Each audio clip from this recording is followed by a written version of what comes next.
But then when you click into the video, it says, let's rank the top 5 women's college basketball players of all time. Now, when they were ranking the top 5 women's college basketball players of all time, they actually did not include Caitlin Clark in that top 5 list. So ESPN did this digital segment and they titled the video, and I think this is why people were reacting the way they were to this video. So they titled the video, "Is Caitlin Clark the greatest of all time in college basketball?" And they went on here to talk about her accolades and say she's done so much for the sport and how, the scoring title and all the records that she broke. She went to the national championship game twice and went on and on about that. Did you see where they ranked Caitlin Clark? Number 5, the rookie who transformed the entire WNBA, broke attendance records, and finished 4th in MVP voting, is somehow only the 5th best player? Make it make sense. The disrespect is unreal, and Rachel DeMita isn't letting it slide. She's calling out exactly how these rankings were rigged against Clark, and wait till you hear the ridiculous excuses they're using. Would I put her in the top 5? Yes, that's my own list.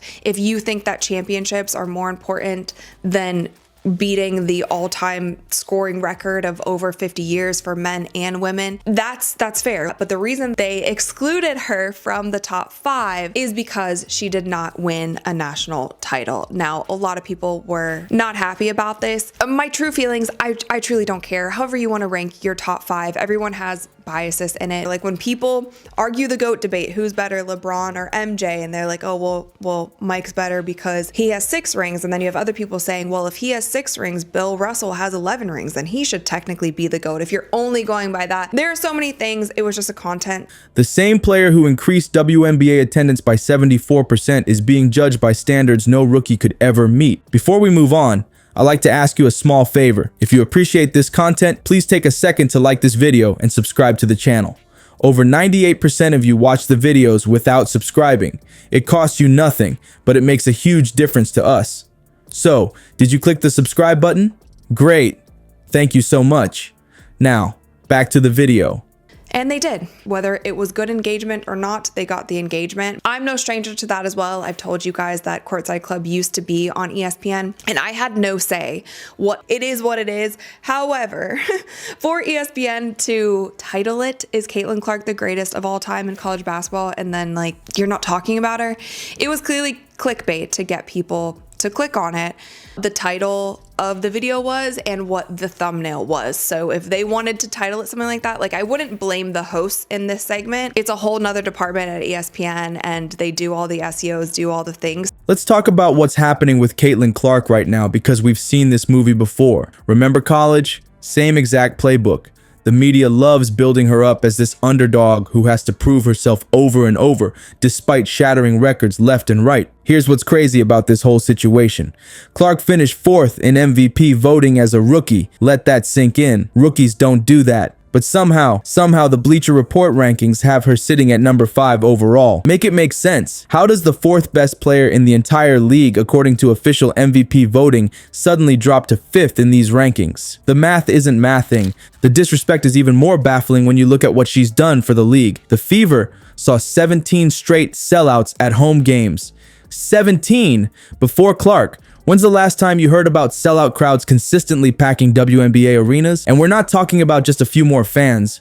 We're talking about a 74% increase in attendance across the entire WNBA. One player did that. You know what's really telling? The TV ratings. When Caitlin Clark plays, viewership jumps 170%. That's not a typo. 170%. So clickbait or not, they're going to put something in that title that's going to get you to click on it and possibly rage about it. Then they went on here to talk about her accolades and say she's done so much for the sport and how, the scoring title and all the records that she broke. She went to the national championship game twice and went on and on about that. These games, and I was having such a hard time finding them.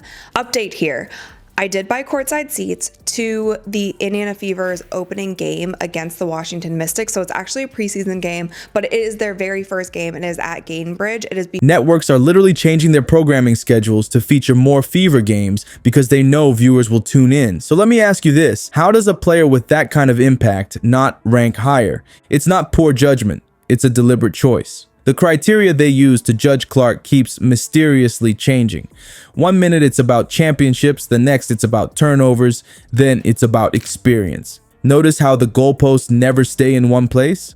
That's not an accident. The most ridiculous example has to be ranking Alyssa Thomas above Clark. Now, Thomas is talented, no question, but she was dealing with injuries throughout last season. Rachel DeMita called this out perfectly, pointing to the absurdity of ranking an injury-plagued player above a rookie who literally transformed women's basketball. It makes zero sense. When they try to justify Clark's lower ranking, the excuses get laughable. They point to her turnovers, as if that cancels out her scoring ability, her shooting range that extends to half court, and her court vision that creates opportunities for everyone around her. As analysts have noted, they use these turnovers as a smokescreen to distract from everything else Clark brings to the game. Then there's the whole championship rings argument. Rachel DeMita called this exactly what it is, a cop-out. How are you going to hold the lack of a championship against a rookie? That's a team accomplishment. Did they expect her to transform a struggling franchise into champions in year one? This standard isn't applied to male rookies, so why is it suddenly the measuring stick for Clark? The pattern of disrespect goes back to her college days. Remember when ESPN didn't even include Clark in their top 5 women's college basketball players list, despite breaking records left and right? And here's the kicker. They still used her face as the thumbnail for the article. They know who draws the views, who moves the needle, but they refuse to give her proper recognition. It's so transparent what's happening.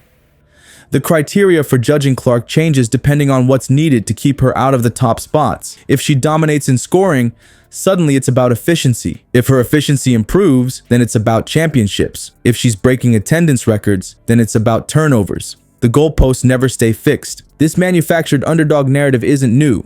It's the exact same strategy they used in college. Build her up, then knock her down, question her legitimacy, make her prove herself over and over again. But here's what they don't understand. They're just giving her more fuel. You know who sees through all this? Rachel DeMita. She didn't hold back, calling out the absurdity of the rankings and the weak justifications being used. She pointed out how championships are team accomplishments, not individual achievements, and how using that against a rookie is a flawed criterion that makes no sense. Clark is doing what few players can, changing the entire economic landscape of the league. Sellout crowds, skyrocketing TV ratings, merchandise flying off shelves. Her impact goes beyond statistics. Yet somehow, that's not enough to earn proper recognition in these rankings. Please. You know what's crazier than this ranking drama? The fact that they've inadvertently created the perfect motivation for Caitlin Clark. History's about to repeat itself. Remember how Clark responds when people doubt her? She absolutely thrives on it. She's already hitting the gym, putting on muscle, and preparing to come back even stronger. The media thinks they're controlling the narrative, but they're actually setting the stage for Clark's revenge tour. They're so focused on her turnovers that they're missing what's happening behind the scenes. A superstar getting ready to silence every critic. The league isn't ready for what's coming next season. Not even close.